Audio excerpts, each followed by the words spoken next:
Ashhadu an la ilaha illallah wa ashhadu anna Muhammadur Rasulullah. Salawat Allahumma sholli ala sayyidina Muhammadin nabiyyi ummi wa ala alihi wa sahbihi wa sallim. Astaghfirullahaladzim. Astaghfirullahaladzim. Astaghfirullahaladzim. Ilahi anta maksudi waridhoka matlubi adini mahabbataka wa ma'rifataka tahara la ilaha illallah la ilaha illallah la ilaha illallah isbat la ilaha illallah la ilaha illallah la ilaha illallah la ilaha illallah la ilaha illallah la ilaha illallah la ilaha illallah. La ilaha illallah Muhammadur Rasulullah. Ilaha dinia solihi wa ilaha hadrati Syekh Abdul Qadir Jailani bisyafaat Nabi Muhammad bismillah walidullahi. Ya Allah, ya Allah, ya Allah, innaka ala kulli syai'in qadir. Tarjatina Pak khususan Abaruhi Nur Muhammadin khususan Ilaruhi Muhammad Nabi Yunaka Pabil khusus hadiri Al-Madi Khalifatul Radin wa khususan arwahi juriyatihi wa khususan arwahi muslimin mu'minin wa muslimin. Al-Fatihah. A'udzubillahi minasyaitonir rajim. Bismillahirrahmanirrahim. Alhamdulillahirabbil alamin. Arrahmanirrahim. Maliki yaumiddin. Iyyaka na'budu wa iyyaka nasta'in. Ihdinas siratal mustaqim. Siratal ladzina an'amta 'alaihim ghairil maghdubi 'alaihim waladdallin. Allahumma ayyin 'alal Islam wa amitna 'ala sunnah. Allahumma anta rabbi la ilaha illa anta khalaqtani wa ana 'abduka wa ala ahdika wa wadika mastata'tu a'udzubika min syarri ma sana'tu. Abu laka binimatika alayya wa abu dzanbi faghfirli fa innahu la yaghfiru dzunuba illa anta. Alhamdulillah wassalatu wassalamu ala Rasulillah wa ala alihi wa ashabihi wa man walah. Rabbi shrah sadri wa yassir li amri wahlul 'uqdatam min lisani yafqahu qawli. La haula wala quwata illa billah. Alhamdulillahirabbil alamin. Langsung ke tajuk risalah. Amma ba'du. Bencana alam bukanlah bentuk istidrat ya. Bukan. Langsung saja ke inti masalah. Apa sebab? Karena istidrat itu merujuk pada kenikmatan duniawi yang terus diberikan Allah kepada orang yang berbuat maksiat, yang membuatnya semakin kekayaan menjadi lalai ya. Jadi bukan musibah berupa bencana ya. Bencana alam dalam pandangan Islam itu harus dimaknai sebagai ujian, termasuk berdosa kalau kita menyebut azab ya. Nanti kita paham ini. Jadi nggak boleh ya, nggak boleh Pak ya. Ujian atau kerasnya peringatan atau pengampunan dosa. Berarti kalau begitu kita dengan terjadinya bencana kita harus berprasangka baik. Kalau kita berprasangka baik, dosa antum dikurangi kalau kena.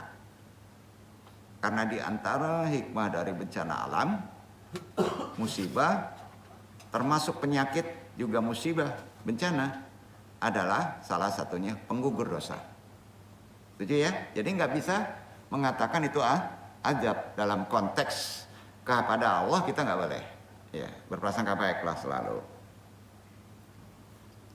Jadi dalam pandangan Islam itu semuanya harus berprasangka baik sebagai ujian pengampunan dosa.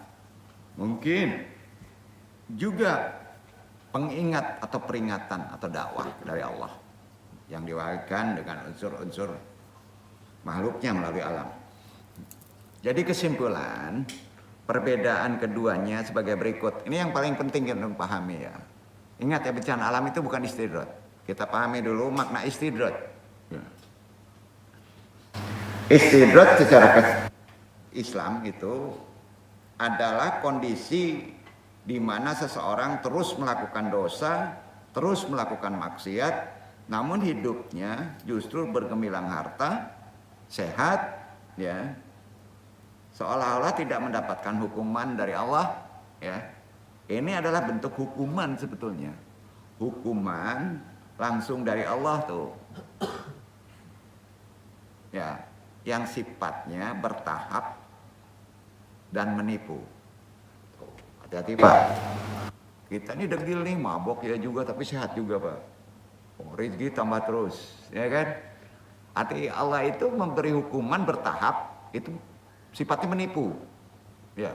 Itu enggak akhirat aja nanti Pak tantangannya, dunia kena tuh, biasanya sekaligus, ya. Ini kan mengakibatkan karena ada tipuan membuat pelakunya merasa benar. Nah di sini sering menjadi salah akidah, ya. Gua aja melakukan maksiat dapat rezeki. Justru orang soleh ini banyak mati, katanya. Hati-hati Pak, ya. Itu yang namanya istidrat. Akhirnya dia merasa benar, semakin jauh dari bertaubat, mendapat azab yang lebih pedih, insya Allah itu mendadak, apalagi di akhirat. Sifatnya dadakan. Nah, tanda istidrat. Itu pengertian istidrat ya. Begitu tuh. Ya, maknanya, tandanya. Nikmat terus bertambah meski jarang beribadah. Itu tandanya. Lalai tidak mensyukuri nikmat dan terus berbuat dosa tanpa ada timbul penyesalan. Gampang aja dia berbuat dosa, nggak ada penyesalan. Itu tandanya. Nah, itulah istidrat dan tanda orangnya. Duduk, kemeng ya, beres tuh. Sekarang perbedaan ini kan, apa itu bencana, musibah atau disebut bencana alam? Musibah, ingat ya, bencana itu tidak satu.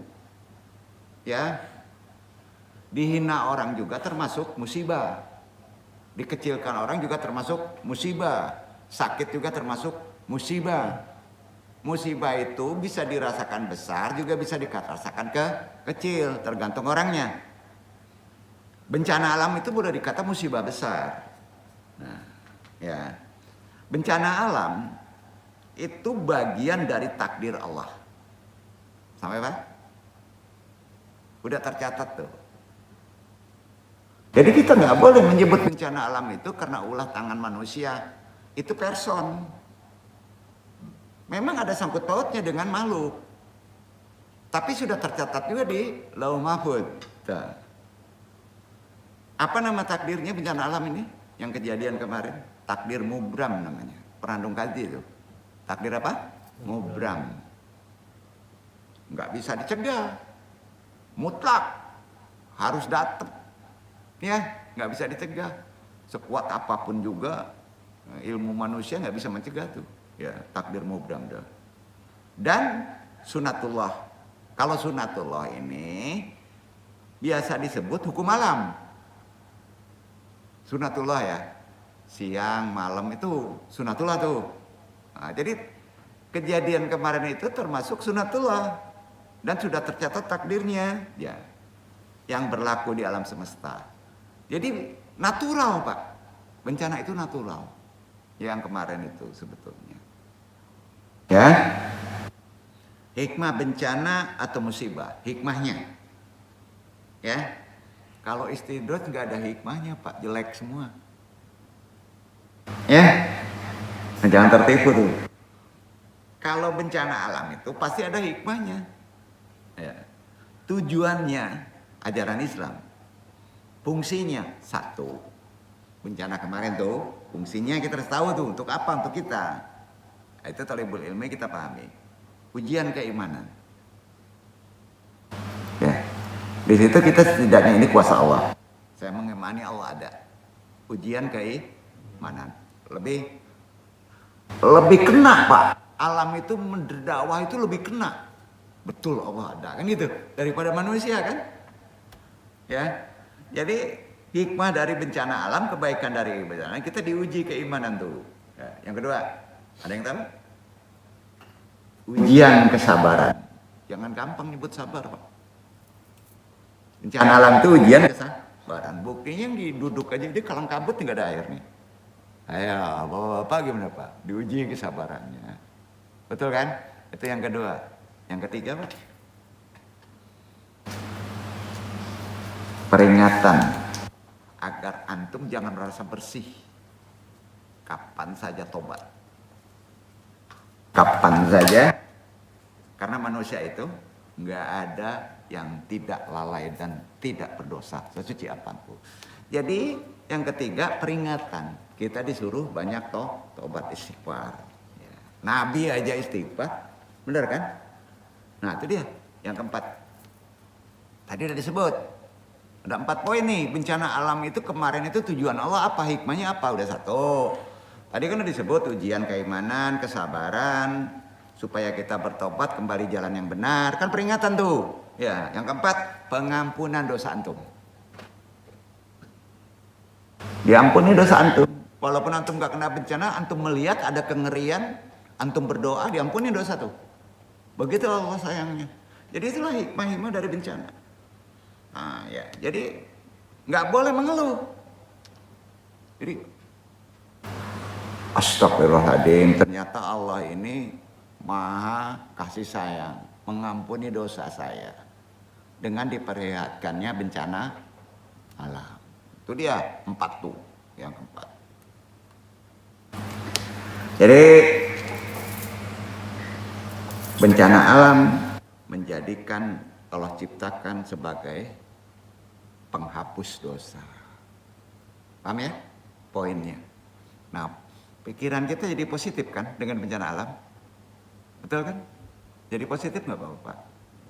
Nah, bencana alam itu kalau dilarikan ke yang kecil musibah Pak.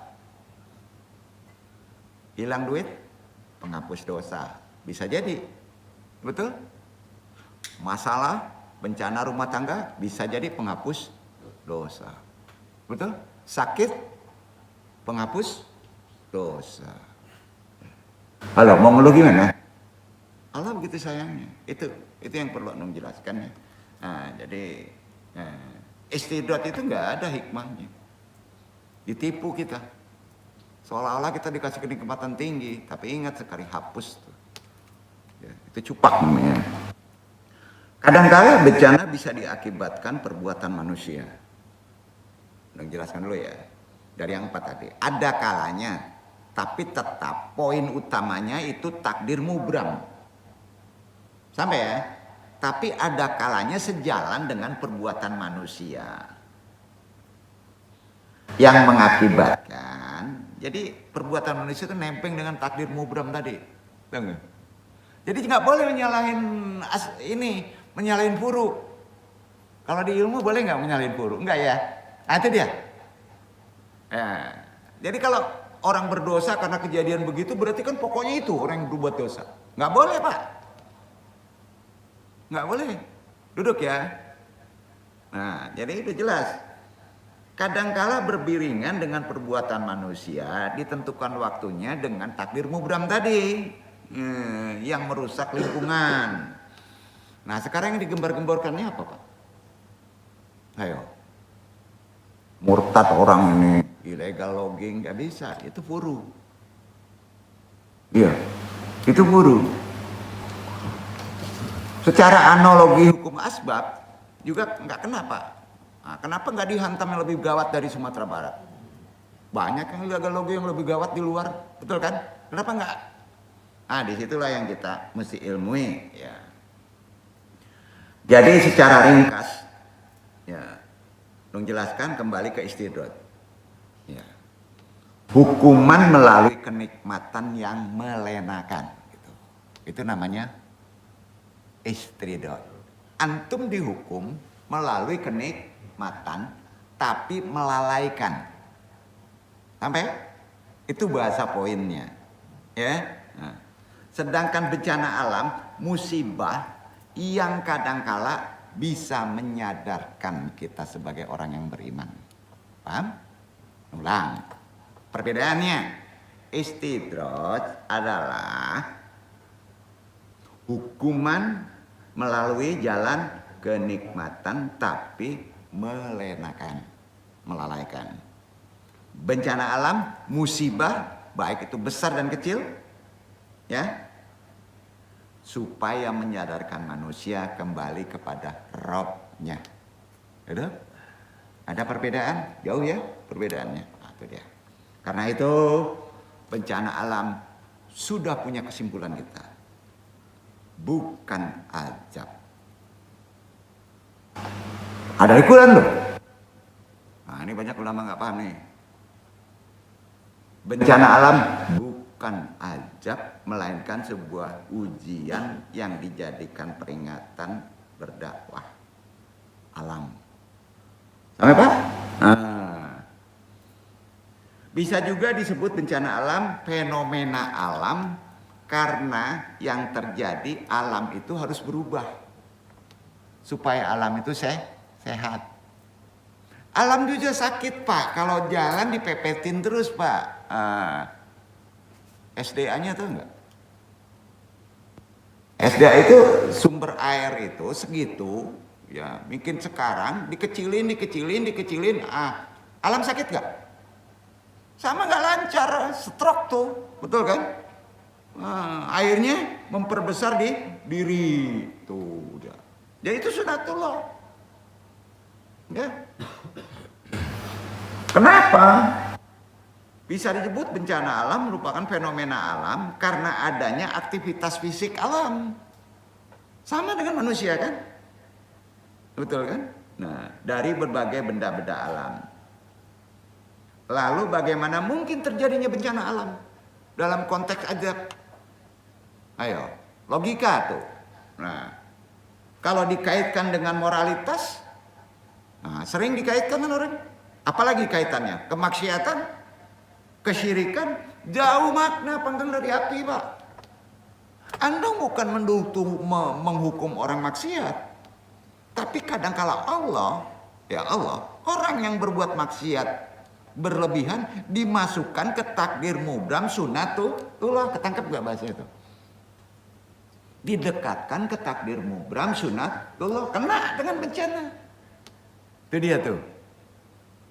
Nah, di sini ada nilai plus kita dalam konsep pemahaman musibah, ya. Nah, itu Pak. Jadi itu sifatnya person, kemarin udah dijelaskan. Nah, apalagi yang sifatnya syirik. Beda dengan umat dulu. Umat dulu diterangkan ayatnya kemarin kan, bencana alam adalah azab. Karena larinya mereka menolak apa?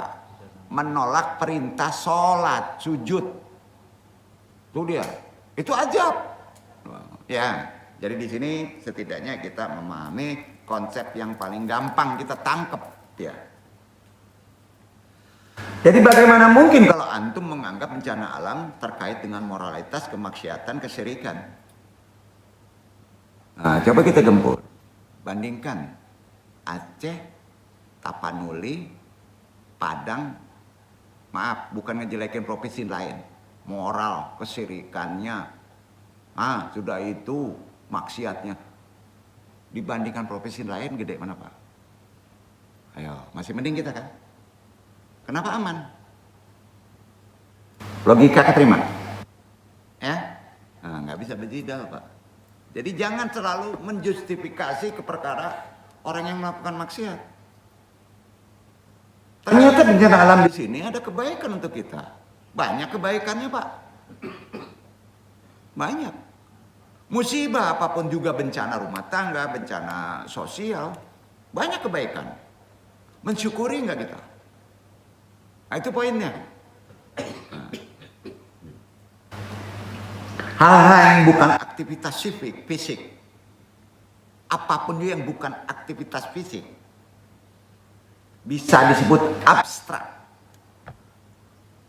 Bagi sebagian orang adalah, untuk yang memahaminya itu hal mudah. Batu nggak bisa diangkat dengan gledor umpamanya, tadi sudah dibahas di sebelumnya dakwah dengan 4 gitu. Itu aktivitas abstrak. Bagi orang yang paham ngerti itu.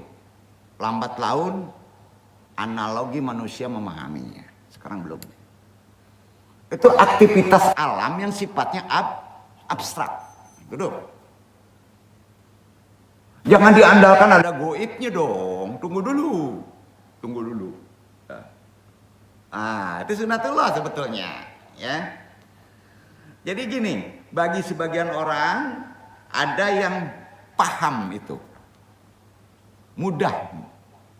Konteks seperti tadi sebabnya. Namun bagi sebagian lagi menjadi hal yang aneh dan klinik. Karena akal kita ingin cepat beres. Setuju? Nih hati-hati Pak. Konsep terjadinya bencana musibah ini, Islam tidak mengajari tahayul. Paham ya? Tidak mengajari tahayul. Tapi bukan arti kata tidak ada yang abstrak. Harus percaya goib. Duduk ya. Nah, gini. Islam bukan agama yang mengajarkan mistisme. Duduk. Hati-hati Pak. Bahkan kalau nggak ngerti perkara supranatural, anggap nggak ada. Sebelum beres otak antum. Tidak juga Islam mengajarkan tahayul dan sejenisnya. Di mana dalam dunia semacam itu menjadi terputusnya hubungan antara sebab dan akibat, hukum sunatullah. Betul? Tahayul tadi itu pemutus hukum asbab. Sampai? Agak susah nggak? Nggak ya? Nah, ya. Jadi umumnya orang kalau menarik ke metafisis, ya, karena aktivitas fisik alam sulit dijangkau oleh pikiran. Duduk nggak? Itu poinnya. Mau belajar di sini, nanti larinya ke klinik lagi, kan susah tuh. Benar Pak, bukan begitu konsepnya. Ya. Jadi keterputusan hubungan antara sebab dan akibat adalah hal biasa bagi awam, bagi cendekiawan, bagi ulama biasa.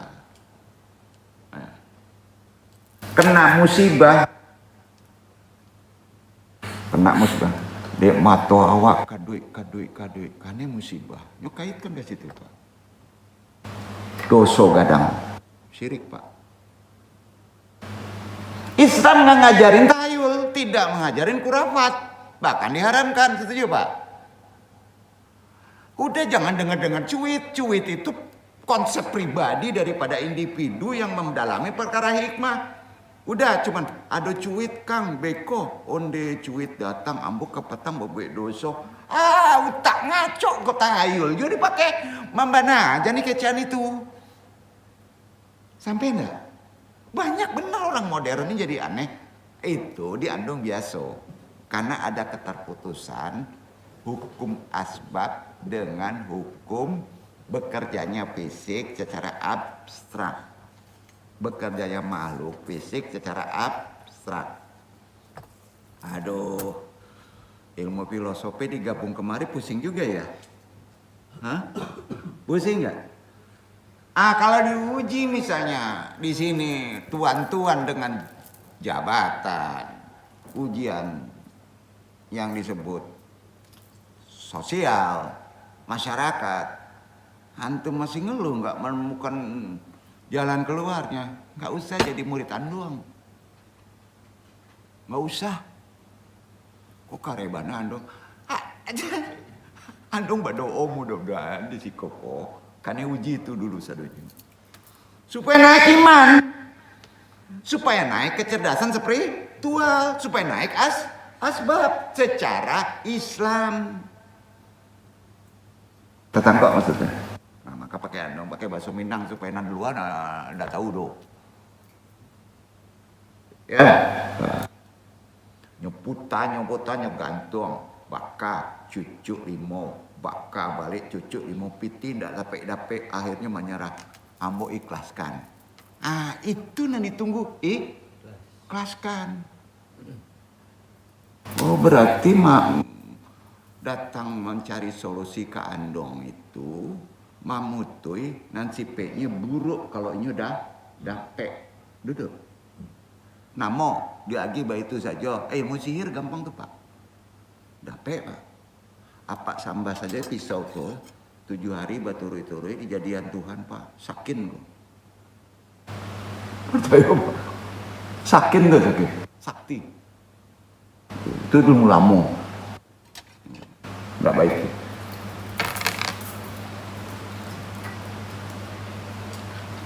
Sulit mendapet jodoh. Dek acok berdiri di bawah pintu. Nah, orang piaman ngecok pintu. Nggak ada kaitannya di itu. Betul nggak Pak? Islam nggak ngajaran itu tuh. Maaf Pak. Andong menuju orang piaman itu kece orang piaman dulu baitu. Udah PKB. Jangan menuduhan meja jo bantal beko bisul. Pak. Masih ada gini. Kalau nan tua mangece itu ada hikmah di balik kata itu, paham?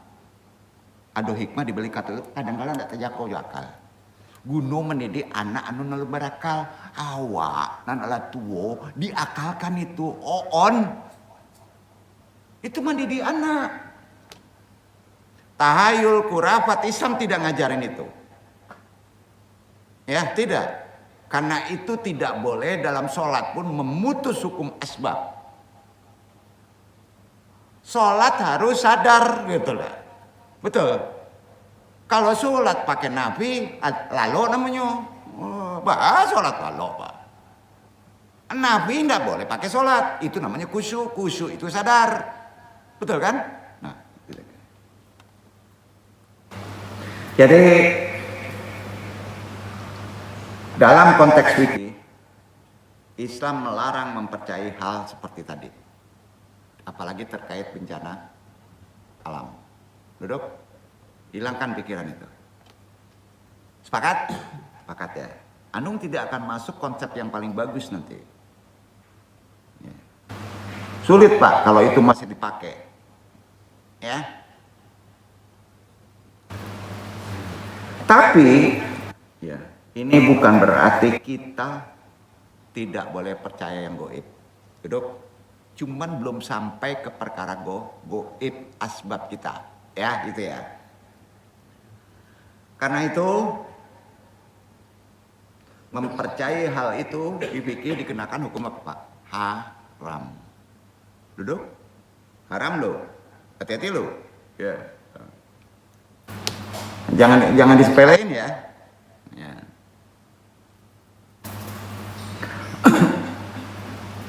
Islam sangat memperhitungkan nalar dan ilmu pasti. Dasar awalnya. Ya, karena Islam adalah epistemologi diutamakan dulu. Ya.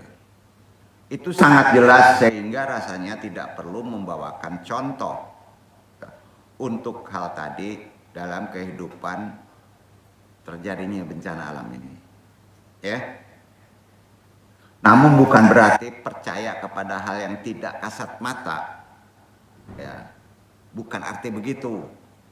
ya, abstrak, goib, itu dianggap tidak ada, tidak. Itu ada, ya. Dalam Islam termasuk rukun wajib mempercayainya, termasuk mubram, ya. Esensi dari iman, nah, esensi iman. Kalau Andung boleh tanya ke Iwan Aris, kira-kira apa esensi iman?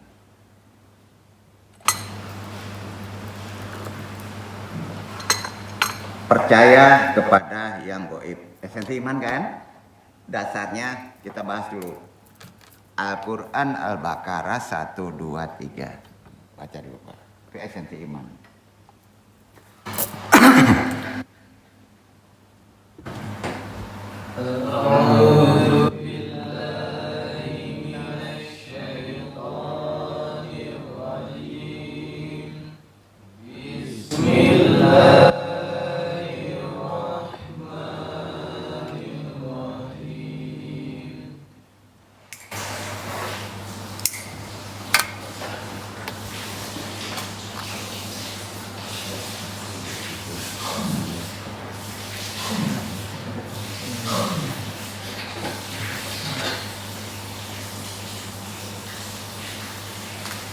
Alif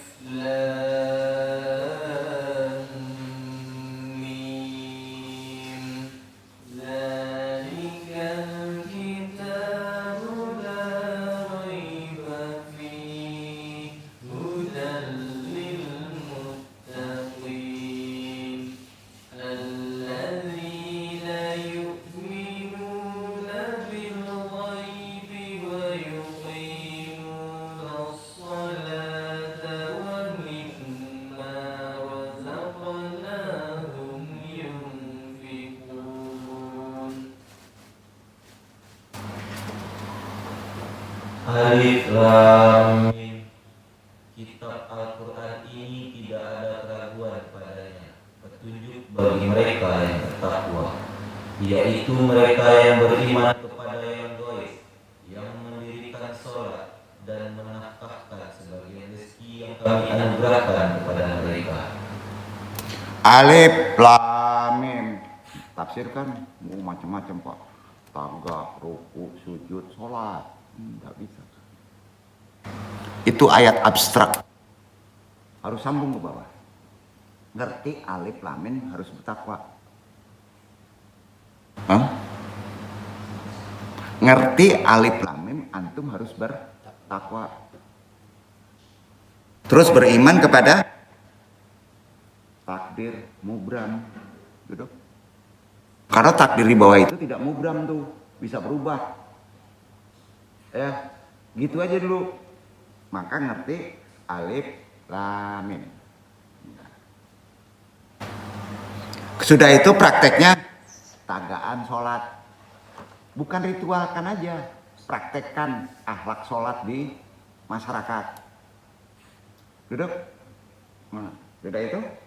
Nah, bahkan sebagian dapat gaji 5 juta 2,5 hilang Pak. Dipakso itu. Hilang tuh ke mana? Ada puluhan hilang. Nah, hilang. Asadonyo hilang kita takui bini. Nah, itu udah setengah hilangnya namanya takui. Kira-kira gitu ya. Nafkahkan sebagian rezeki yang kamu anugerahkan kepada mereka. Setengah lagi kemana? Untuk urusanmu kepada akhirat. Itu cara nafsirkannya kalau di Andong ya. Mudah-mudahan Allah meridhoi. Jadi alif lam mim petunjuk abstrak. Akan ngerti kalau kita takwa. Syarat bertakwa itu ada 4, nggak bahas, itu syariat. Ya, dikejar terus tuh, di mana takwa? Di antaranya ada sholat menjadi khusyuk, di situ takwa. Ya. Jadi mulai dari zat Allah. Alif, lam, mim. Kenapa pakai mim? Ada pecahan penciptaan Nur Muhammad. Mecah. Itu zat Allah. Alif lam. Ya. Coba ayat abstrak sekali kita bahas ya. Kalau simbol bisa jadi menurut Al-Arabi taga, ruku, sujud. Itu kerja alam juga. Berputar. Sampai? Maka berubah ya. Mulai diterangkan zat Allah.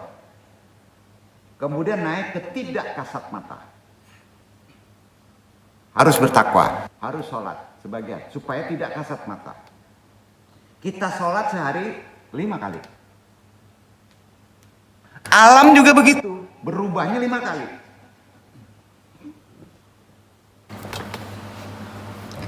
Melalui gerakan-gerakan berdiri, menunduk, sujud, berdiri lagi. Apakah dalam rangka berolahraga? Antum begitu?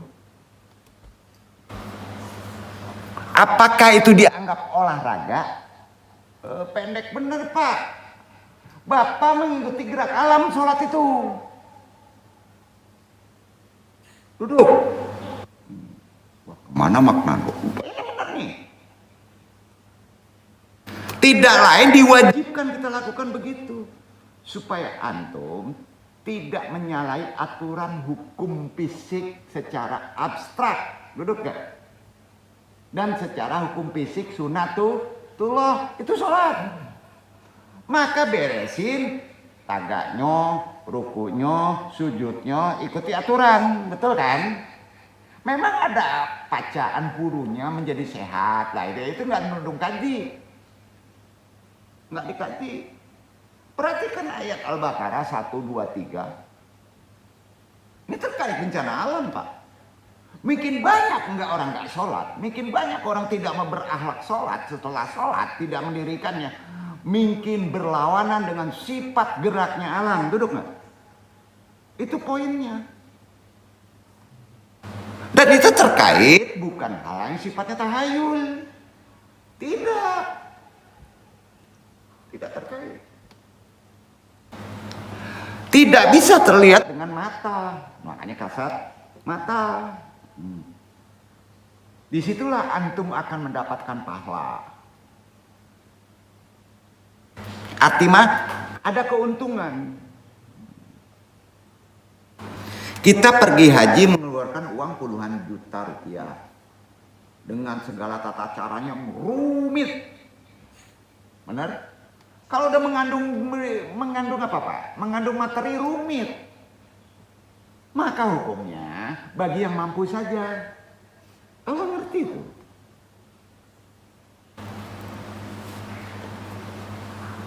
Semua itu dilakukan oleh Allah untuk mengharapkan sesuatu yang masih kasat mata.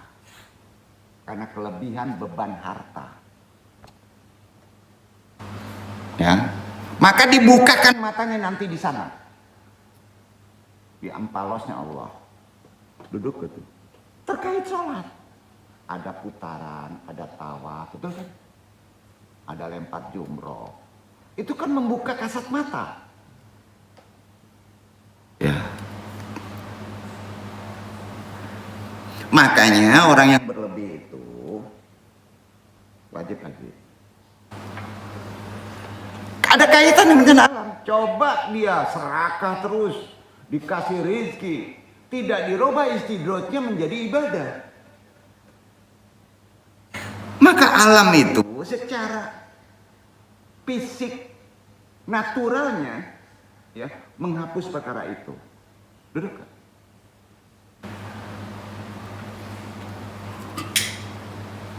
Rumit memang ini, tapi Anda perlu sampaikan. Semua itu kita lakukan bagi orang yang taklid. Ibadah haji walaupun mahal, rumit. Hanya untuk apa Pak? Pengen surga. Boleh. Bagi kita bukan surga. Yang tertinggi adalah bersatu dengan Allah. Duduk Pak. Nah. Kapan? Zaman nanti, sekarang mendekat. Dan hampir dalam semua ajaran Islam Semua ajaran Islam. Keyakinan kita terhadap sesuatu yang gaib dan kasat mata sangat esensial perannya. Lambat laun akan dibukakan kebenaran kegaiban tadi secara asbab. Lambat laun. Mulai dikit-dikit. Itu bukan tahayul. Itu bukan khurafat. Karena Islam tidak mengajari tadi. Andaikan antum tidak percaya Allah itu ada, yang kasat mata itu ada, bahwa antum tidak sendirian hidup, bahwa alam itu berdakwah, antum tidak percaya, tidak percaya adanya juga pahala, tidak percaya adanya surga, karena tidak bisa dinalar. Udah mulai enggak percaya azab kubur karena tidak bisa dinalar. Itu yang disebut kasat mata kan? Iya kan? Lalu apa gunanya antum sholat? Pengen pahala, pengen surga, hanya taklid buta aja percaya itu. Bukan begitu.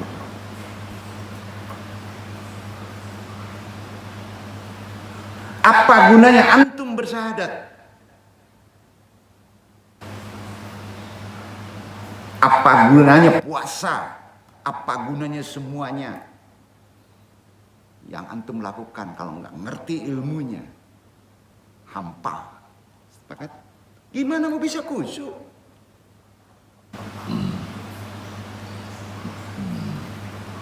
Dan kita pun, kata Allah, itu melepas semua sendi keislaman yang sesungguhnya. Walaupun antum sholat rajin.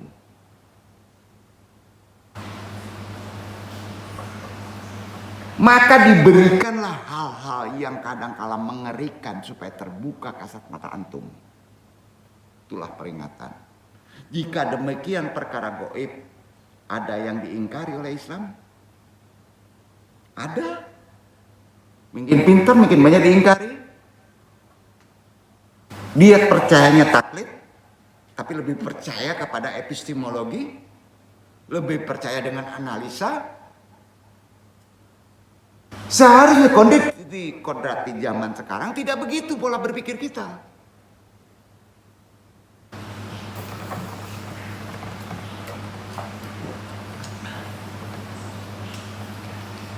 Ada pula yang wajib diyakini oleh setiap muslim. Ada yang percaya perkara gaib, ada yang mengingkari, ada yang wajib diyakini oleh setiap muslim. Lalu apa pembedanya untuk person? Jangan di tengah-tengah ini. Ini nggak boleh furqan. Kita harus lari percaya, yakin, penuh. Sampai Pak? Tidak boleh kata lagu balik ke asbab, balik ke sini. Apa pembedanya itu yang terasa oleh kita? Gini, bagi yang biasa mentadaburi dan membaca kalam ilahi. Pernah dong kaji ini? Ayat Al-Quran. Apalagi sampai dia hafal, ngelotok, ditadaburi, insya Allah kasat mata terbuka. Bahkan kepekaan ke depan lebih tinggi, walaupun dia tidak menyadarinya. Duduk? Itu poinnya. Jadi bagi yang mentadaburi kalam ilahi yang diwakilkan dengan kitabnya Al-Quran, antum sudah mendapat jawaban kejadian-kejadian itu. Pasti sudah mendapat jawaban. Perkara gaib yang dikabarkan Al-Quran, insya Allah antum paham. Juga tentunya dikabarkan oleh Rasulullah Sallallahu Alaihi Wasallam. Dibantu kita oleh makhluknya untuk percaya itu, ya. Yang telah divalidasi oleh Allah sebagai penjelas melalui Quran. Bodoh banget kalau kita nggak mau membaca mentadaburinya. Itu punya taklim.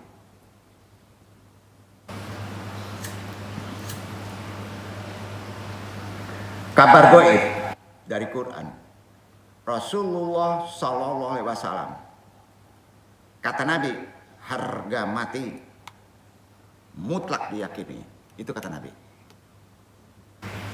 Kabar goib, kiamat,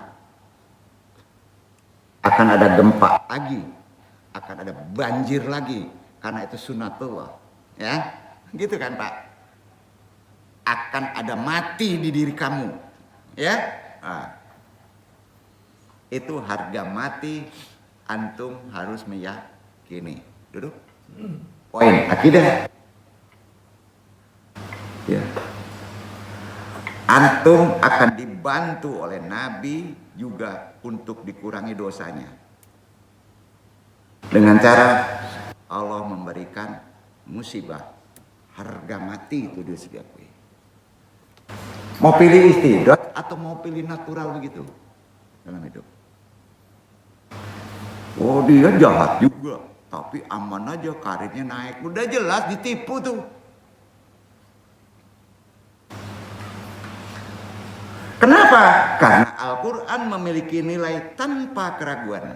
Sedikit antum baca ke Al-Quran, bekerja keraguan, antum dosa.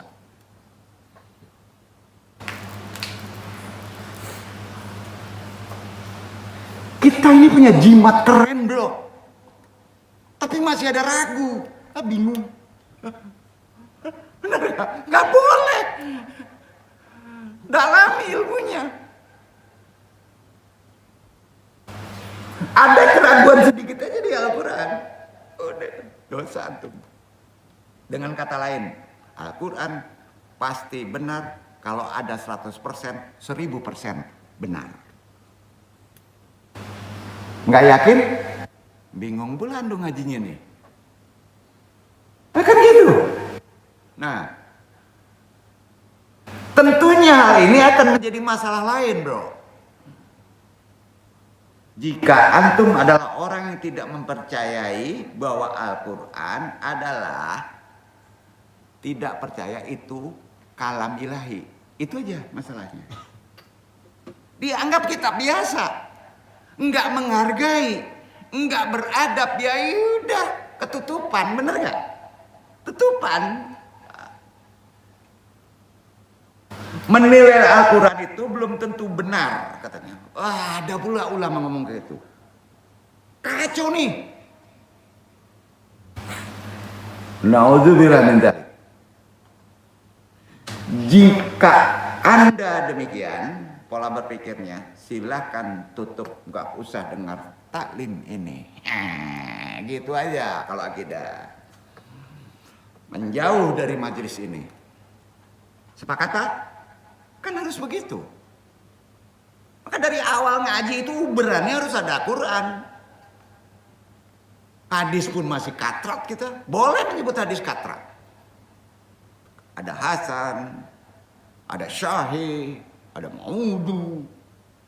Ya.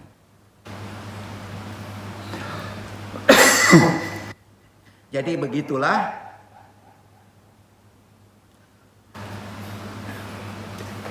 Sekali lagi, menjadi modal berpikir kita untuk bisa menilai perkara yang terjadi. Itulah modal pikiran kita. Kita beresin dulu pikirannya ya. Karenanya Allah berfirman di Al-Quran, Asy-Syura 30 ekor.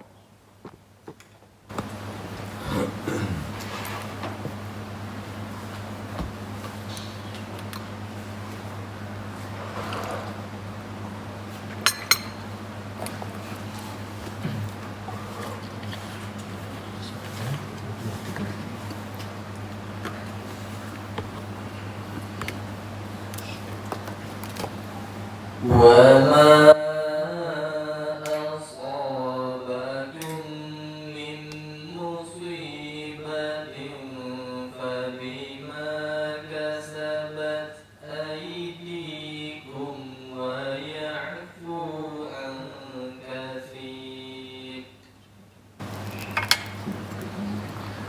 Dan apa saja musibah yang menimpa kamu, maka adalah disebabkan oleh perbuatan tanganmu sendiri, dan Allah memaafkan sebagian besar dari kesalahan-kesalahanmu. Secara eksplisit itu untuk umum banyak atau untuk individu? Individu tuh, ya, untuk individu tuh, person. Dalam Al-Quran, Allah Subhanahu wa Ta'ala menceritakan keadaan umat-umat terdahulu beda dengan umat terdahulu. Ya, ada di Quran itu. Al-Ankabut 40, Iqra Ikhwan, sama dikosongkan juga.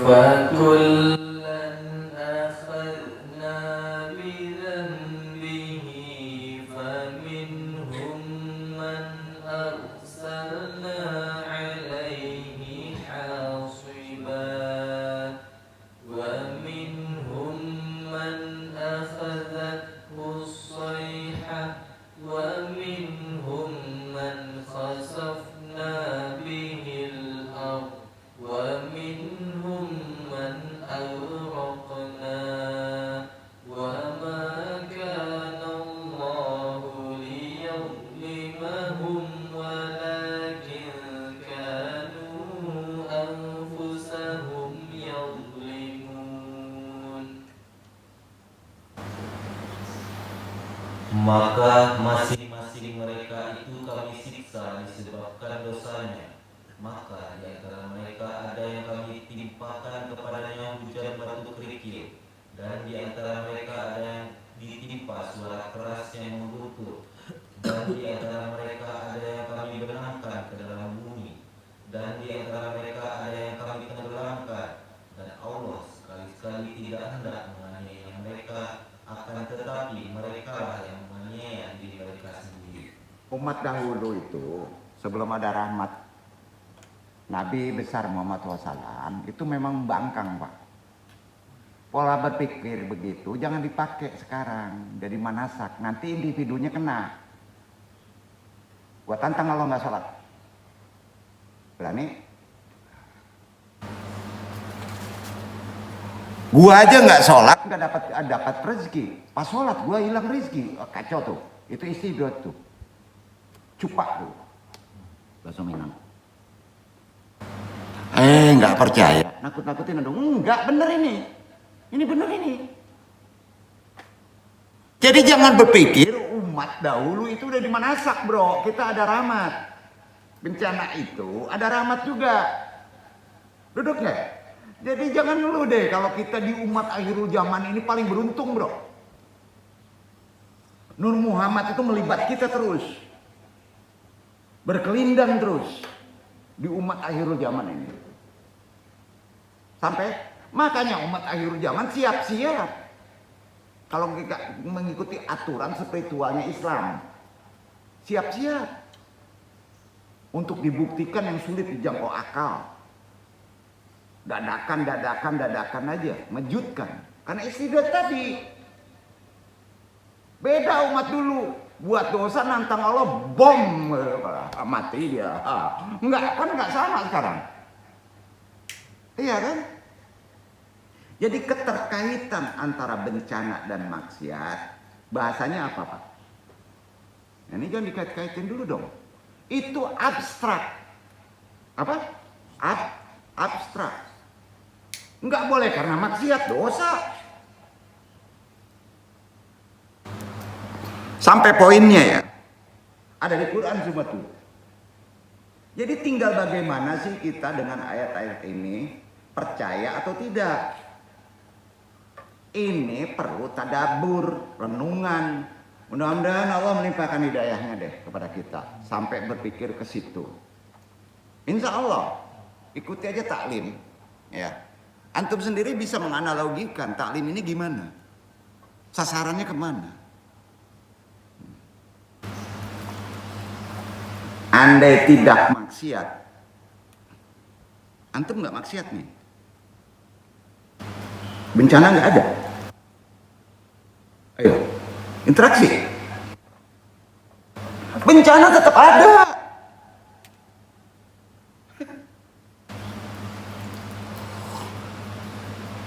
Benar kan? Tetap ada, Pak. Tetap terjadi. Karena itu sunatullah. Jadi orang-orang sekarang yang bermodal, maaf, dengan nalarnya saja, nah nih, sering mengatakan gini, fenomena alam ini tetap terjadi walau tanpa atau dengan adanya maksiat. Benar juga itu. Benar juga itu. Karena prinsipnya begini, tetap aja walaupun antum nggak melakukan maksiat, bencana ada, musibah ada. Lalu mereka pun mempertanyakan bukti ilmiah. Hasil penelitian SKS UIN statistik, ya, UIN nggak UIN sini, UIN kan luas Pak. Ya. Yang menunjukkan adanya keterkaitan antara bencana alam dengan maksiat. Tolong dibuat teksisnya, kirim kemarin.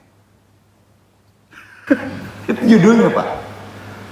Keterkaitan bencana alam dengan kemaksiatan. Tolong sini tesisnya Bu kemarin.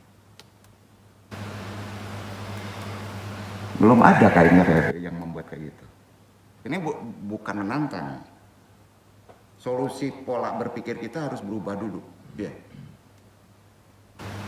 Tapi penelitian ilmiah ya. Apakah ada hubungannya dengan maksiat bencana alam kemarin? Nah, tolong pakai bukti ilmiah ya kemarin. Sanggup Ustadz Uci? Ustadz Aris gitu aja ya. Sanggup nggak? Tolong dong minta buktikan. Gimana Pak Aminullah? Oke? Buktikan kaitannya secara ilmiah ya. Anu minta itu aja, nggak susah-susah. Buktikan secara ilmiah apa hubungannya bencana alam kemarin, disumbar aja deh dengan maksiat. Gitu. Namun pernyataan bencana alam tidak memiliki hubungan adanya maksiat. Itu poinnya. Nggak ada Pak. Pertanyaannya setuju? Ustaz Odi? Nggak ada hubungannya tuh. Pak Amin setuju? Udah jelas kan? Sebelumnya masih dikait-kaitkan nggak? Jujur ya? Nggak bisa Pak begitu. Itu pola berpikir yang benar. Supaya prasangka baik itu Allah itu masuk. Duduk nggak? Ya?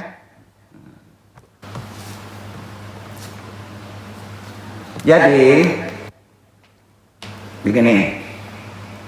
Jelas poinnya gitu ya. Bencana alam yang terjadi kemarin tidak ada hubungannya dengan maksiat. Ya. Ini merupakan sebuah hipotesa yang perlu dibuktikan ilmiah ya. Nggak usah deh, Anda nggak dosen. Nggak usah dibuktikan ya. Anda jelasin aja. Untuk membuktikan hipotesa tadi, hampir secanggih profesor pun nggak mungkin mampu. Percayalah. Mungkin mampu. Entah kalau wali. Kenapa demikian? Karena maksiat kecilnya maupun besarnya yang namanya maksiat tersebar di seluruh dunia, bro. Kok tersebar? Betul. Bisa diomongin walaupun benar minta ampun kepada Allah. Maksiat itu tersebar, Pak. Bisa disebut sunatullah di seluruh dunia. Di setiap waktu, di setiap tempat ada maksiat. Hari ini aja sudah berapa antum maksiat yang dilakukan? Coba, baik rohani maupun lahir. Jawab dengan jujur ya. Hampir tidak ada waktu dan tempat di atas dunia ini yang kosong dari maksiat. Berarti Allah ngizinin. Allah ngizinin kan? Saya, Anda, seluruh manusia tidak bisa lepas dari salah dan dosa. Itu poinnya. Itu dunia. maka harus ada bencana. Natural kan? Tuh udah.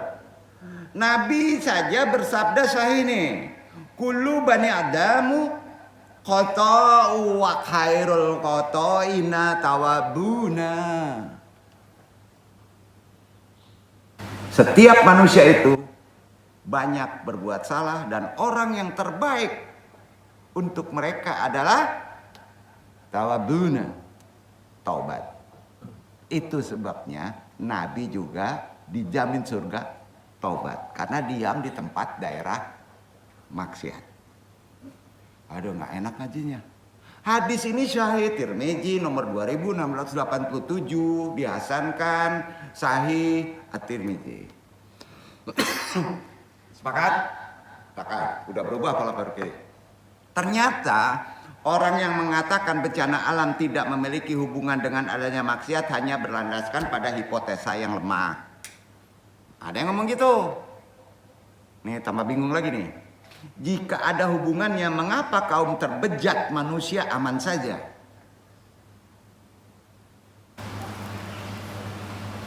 Mereka memiliki alasan lain nih. Andai bencana dengan maksiat ada hubungannya, mengapa tempat yang banyak maksiat, bahkan negeri kafir, banyak yang jarang terkena bencana? Kemarin udah dikaji. Analoginya begitu. Jika antum menginginkan setiap orang yang ketika berbuat maksiat disambar petir dari langit lalu mati, kan inginnya gitu. Tentu semua orang akan serta-merta akan menjadi soleh semuanya. Bener Pak? Pokoknya buat dosa mengicu disambar petir mati. Seluruh dunia akan soleh semua. Tidak akan ada lagi maksiat. Betul? Tidak ada ujian keimanan otomatis.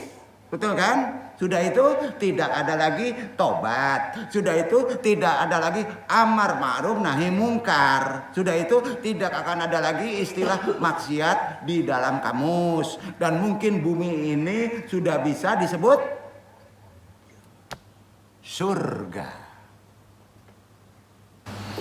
Maka itu surga. Lah kita di bumi. Itu nanti. Itu kira-kira begitu. Di surga nggak mungkin ada azab. Inilah bagian dari misteri ilahi. Pola berpikir abstrak. Ya. Nah, Allah Subhanahu wa Ta'ala terkadang menimpakan musibah pada kaum bejat saja. Itu kan sebagaimana kaum Ad, kaum Samud. Karena kebejadan mereka sudah melampaui batas. Ya. Dan terkadang Allah menimpakan musibah kepada kaum yang di dalamnya terdapat orang-orang soleh. Alhamdulillah. Ya. Enggak percaya? Baca Al-Anfal 25, Iqra Ikhwan.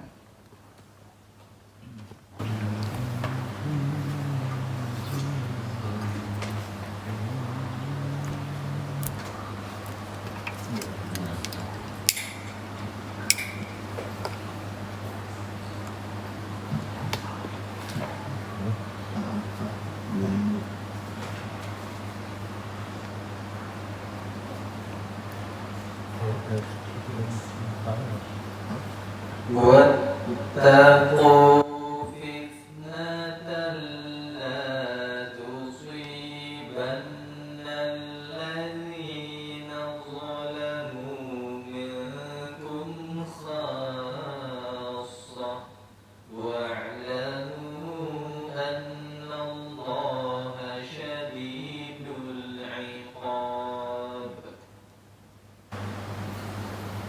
Dan pelihara dirimu dari siksaan yang tidak khusus menimpa orang-orang yang zalim saja di antara kamu. Dan ketahuilah bahwa Allah amat keras siksaannya. Musibah itu tidak kena kepada orang zalim aja kan? Nah, betul kan? Sampai Pak? ke depan jangan pede dulu Pak, juga bisa kena musibah. Bukan bencana alam aja, musibah itu kehilangan musibah kok, namanya dunia. An Umi Salamat Jauzi an Nabi sallallahu alaihi wasallam qala sami'at Rasulullah sallallahu alaihi wasallam yaqul idza jaharatul musfi fi umti amhamallah bidah amami jahi faqiltu ya Rasulullah amal fihin unasalihuna qala faqaifu sunai ulaika qala yusibuhum asbanas summa yusirun illa mahfirati minallah waridwannya. Dari Ummu Salamah istri Nabi.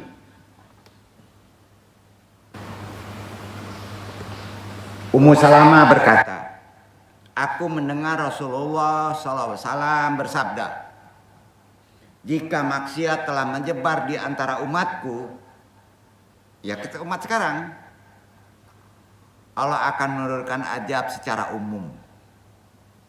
Secara umum Pak. Ummu Salamah bertanya lagi, wahai Rasulullah, bukankah di antara mereka ada orang soleh? Rasulullah menjawab, ya Ummu Salamah. Berkata lagi, mengapa mereka terkena juga? Rasulullah menjawab, mereka terkena musibah yang sama-sama sebagaimana yang lain. Namun kelak mereka mendapatkan ampunan Allah dan ridhonya. Duduk. Hadis riwayat Ahmad. Inilah sebijak-bijaknya kebijakan dari zat yang paling bijak. Karena dari kebijakan ini ribuan bahkan jutaan hikmah yang dapat dipetik oleh manusia. Di antaranya adalah kesempatan bagi pelaku maksiat untuk bertobat pada kondisi sekarang. Kesempatan bagi pelaku maksiat untuk bertobat, kesempatan untuk orang soleh untuk menuai pahala, mempertebal keimanannya. Itulah adanya bencana. Tempat yang banyak orang soleh pun terkena bencana. Karena alasannya, andai bencana dengan maksiat ada hubungannya, mengapa tempat yang banyak saleh pun terkena bencana? Ini pun salah satu misteri ilahi yang memiliki banyak hikmah. Salah satu hikmahnya adalah pentingnya dakwah. Pentingnya mengingatkan, menasihati untuk meninggalkan maksiat. Kesalehan tidak hanya dimiliki individu, namun juga harus sudah saatnya bermasyarakat. Ketika maksiat menjadi dan maksiat terjadi, sekecil apapun, ketika orang-orang soleh enggan menasehati, mencegah maksiat tersebut dengan nasihatnya paling lemah, hanya ngomong, mungkin bencana akan datang lagi. Karena itu Nabi besar sallallahu alaihi wasallam bersabda, demi Allah, hendaknya kalian mengajak kepada yang ma'ruf, mencegah dari yang mungkar. Atau Allah akan menimpakan hukuman kepada kalian, lalu kalian berdoa, namun tidak dikabulkan. Itu gunanya dakwah. Thalibul ilmi. Hadis riwayat Tirmidzi. Korban bencana kalau menyebutkan hanya ahli maksiat, itu lebih cenderung kepada sifatnya sosialis. Ya.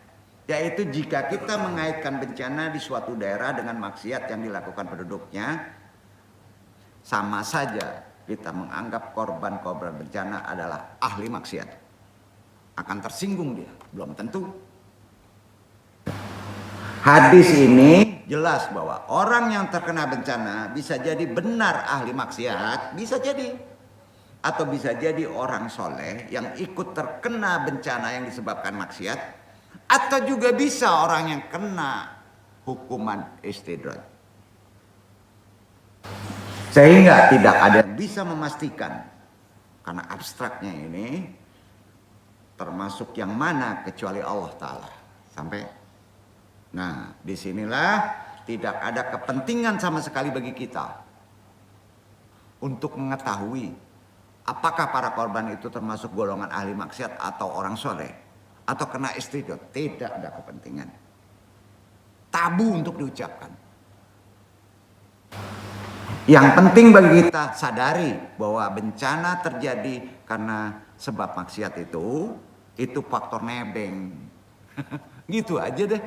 Karena inilah yang membuat kita tersadar, bergegas untuk menyerahkan diri kepada Allah, bersimpuh, bertobat, diperbanyak di akhirul zaman ini.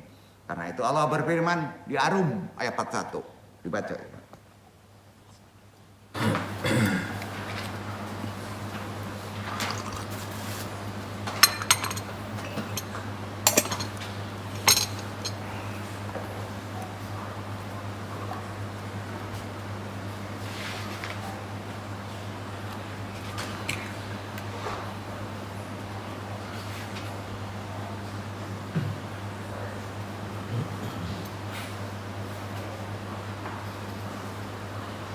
ظهر الفساد في البر والبحر بما كسبت أيدي الناس ليذيقهم بعض الذي عملوا لعلهم يرجعون. Telah nampak kerusakan di darat dan di laut disebabkan karena perbuatan tangan manusia, supaya Allah merasakan kepada mereka sebagian dari akibat perbuatan mereka, agar mereka kembali ke jalan yang benar. Jadi dakwah itu. Jadi bukan orang yang maksiat. Itu ada takdir mubramnya ya. Nah, itu tadi makanya dijelasin. Daripada kita sombong, tidak merasa punya andil dalam menyebabkan bencana ini, itu maksudnya. Merasa tidak berdosa karena kita aman dan akhirnya congkak. Tentunya kesombongan itu akan berbalas di dunia juga di akhirat. Orang yang enggan bertobat, walaupun kita tidak berdosa, merasa begitu, termasuk orang yang dolim. Itu di Al-Hujurat ayat 11 loh. Ya. Allah lah Rabb semesta alam. Akhir kali bencana alam ini kan fenomena alam yang dapat dijelaskan oleh ilmu fisika dan ilmu alam. Ya, bisa dijelaskan Pak. Dengan ilmu tersebut bisa diketahui penyebab fisiknya. Ya. Atau mungkin bisa diprediksi. Mulai nih. Buktinya dia mengetahui satelit, tanda-tanda datangnya angin untuk menurunkan hujan kan. Nah ya. Dari tanda-tanda pola-pola yang ada. Namun ingat. Jauh di balik itu semua yang terjadi di alam ini ada kehendak kekuasaan Allah yang maha mengatur alam semesta. Kita yakini itu dan pasti benar itu. Ilmu manusia manapun tidak ada yang bisa melawan itu. Ya, karena itu prediksi jangan dijadikan sebagai patokan, apalagi dijadikan sebagai ketentuan. Meramal kehendak Allah. Renungkan itu. Ya. Andai teori dan data menyatakan tidak akan terjadi bencana, jika Allah berkehendak pun tetap terjadi bencana. Ya. Ialah Allah, Rabb langit dan bumi dan apa yang ada di antara keduanya yang maha perkasa lagi maha pengampun. Jadi poinnya kita udah tahu, nggak boleh mengarahkan takdir mubram, mentok kita. Quran surat Shad ayat 66. Oleh karena itu, sungguh sangat logis. Ya. Jika ingin menghindari bencana, musibah, menghentikannya, kita mohon menurut keinginan serta menjauhi larangannya. Mohon kepada Allah dengan doa, jauhi larangan yang dijelaskan tadi. Karena Allah yang mengatur alam yang sebenarnya. Dialah Allah yang menghidupkan, yang mematikan. Dialah yang membolak-balikan siang dan malam. Indak antum bapiki, kata orang bilang. Tidaklah engkau berpikir, kan nggak enak, nggak buta, kan nggak enak gitu kata Allah. Itu maknanya. Itu ada di Al-Qasas ayat 28. Walau alam bisawab. Mudah-mudahan ini menjadi pedoman kita. Insya Allah besok kita tutup kaji kita masalah bencana alam ini. Kita masuk ke wilayah yang sifatnya hukum-hukum abstrak. Pak Ilu Andong. Wassalamualaikum warahmatullahi wabarakatuh.